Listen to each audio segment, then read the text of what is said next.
কোনো সমস্যা নাই, কনিমের পাশে আমরা দাঁড়াইছি 48 ঘন্টা। আচ্ছা কনিম, আমরা সাইমনের জন্য যে সে কাজ করছে সাইমন কই? সাইমনের জন্য হাত উঠে না কেন? সাইমনের জন্য হাত উঠে না কেন? আমি তোমার বলি, আমি আমার সাইমনের জন্য কোনো কন্ট্যাক্ট আছে? কথা বলবে না।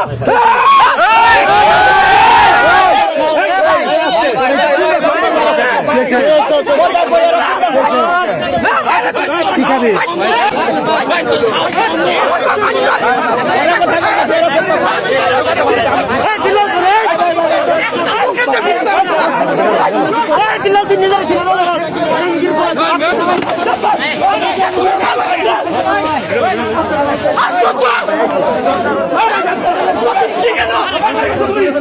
Chicken!